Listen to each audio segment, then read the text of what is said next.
ہمارے ہاں بعض بچوں میں یہ گوشت سے نفرت پائی جاتی ہے.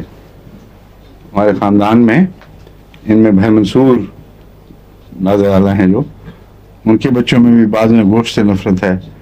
بہن منور کے بچوں میں سے بھی بعض میں گوشت کی نفرت پھر آگے چلی جاتی ہے.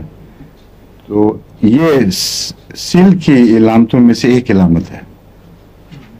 اور یہ ٹیوبرکلینم اس میں مشہور ہے. اگر کسی کو گوشت سے نفرت ہو یہ تو اجنبی بات ہے، سوائے اس کے کہ ہندو خاندان کا ہو اور وہ ذہنی تاثرات وہ اور بات ہے. وہاں جو نفرت ہے وہ طبی بیماری کے نتیجے میں نہیں بلکہ نفسیاتی اثرات سے ہوتی ہے. یہ نفرت جو ہے یہ عام طور پر جو انسانی مزاج ہے اس کے خلاف ہے. اس لیے یہاں ٹیوبرکلینم سے اس کا علاج ہونا چاہیے. اونچی طاقت میں 1000 10,000 میں دے کے دیکھیں، اگر لاکھ بھی ٹرائی کر لیں تو حرج کوئی نہیں، مگر میں تو 1000 کا ہی مشورہ دوں گا، پہلے 1000 پھر 10,000. اس کے پیٹ کی علامتوں میں سلفر سے مشابہ علامتیں پائی جاتی ہیں. سلفر بھی سیل کی چوٹی کی دوا ہے اور ٹیوبرکلینم خود سیل کا مادہ ہے.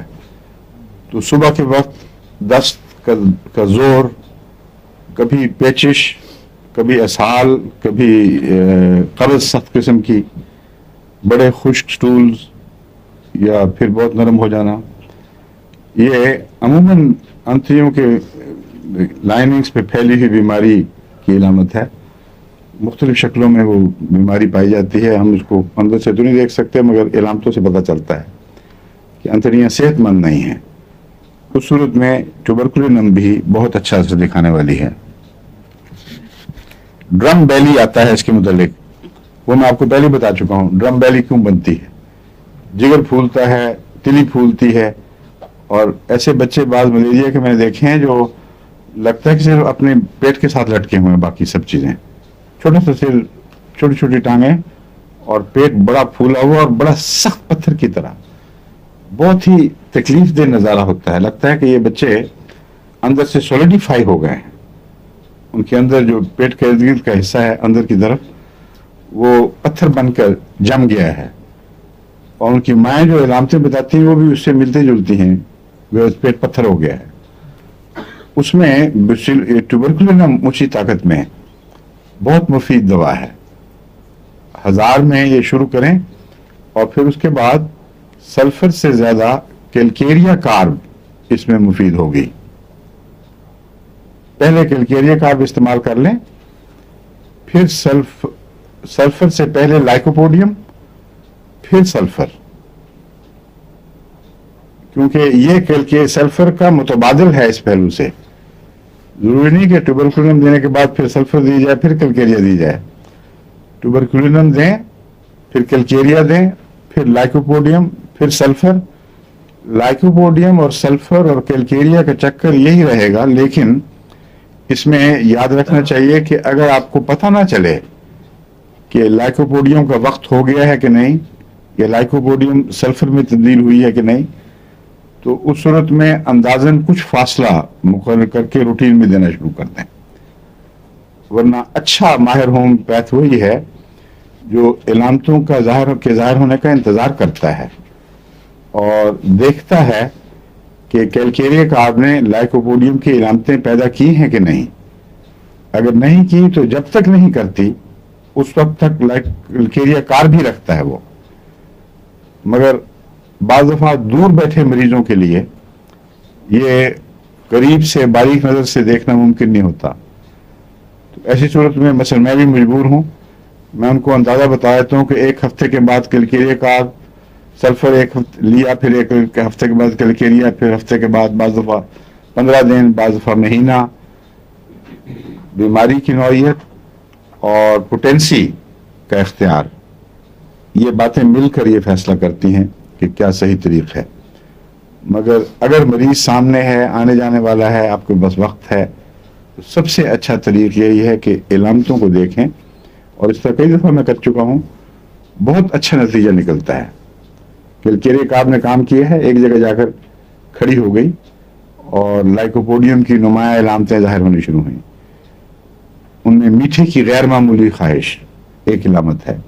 اسکیپولا میں پیچھے درد ہو جانا اس سائڈ پہ، اور رائٹ سائڈ پہ علامتیں گلے اور دوسری چیزوں میں، تو اس کا جو دائیں طرف کا اثر ہے وہ نمایاں اثر دکھانے لگتا ہے. اس وقت لازماً لائکوپوڈیم کی ضرورت ہے. پھر لائکوپوڈیم کچھ لیکسس کی طرف دھکیلتی ہے، ضروری نہیں کہ سلفر کی طرف دھکیلے، لیکن اس کے بعد لیکسس کی علامتوں کے اوپر صبر کر کے بیٹھے رہیں، سلفر کی علامتوں کا انتظار کریں.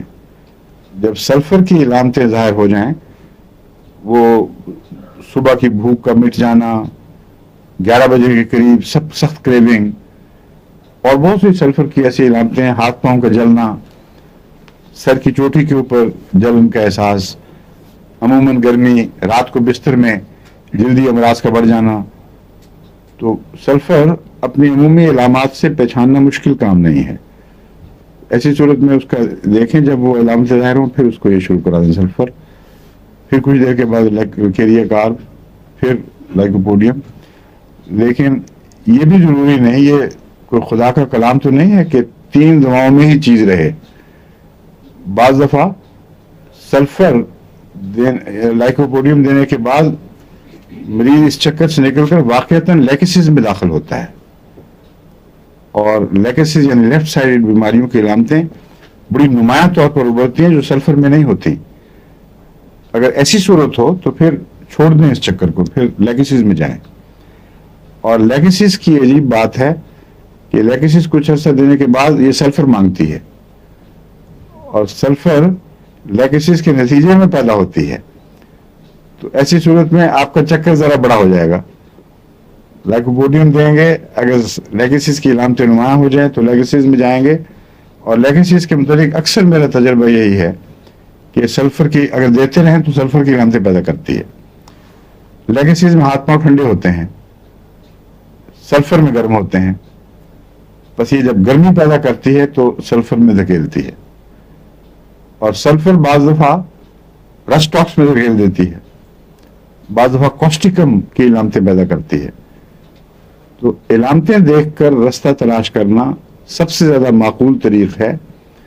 یہ آپ کو ایک محدود ترکون کے چکر میں محدود نہیں رکھے گا، بلکہ آپ کا دائرہ جو دواؤں کا اور ان کے استعمال کے سفر کا وہ زیادہ وسیع کر دیتا ہے. لیکن دیکھ کر چلتے ہیں، جو بھی کر رہے ہیں آپ دیکھ کر کرتے ہیں.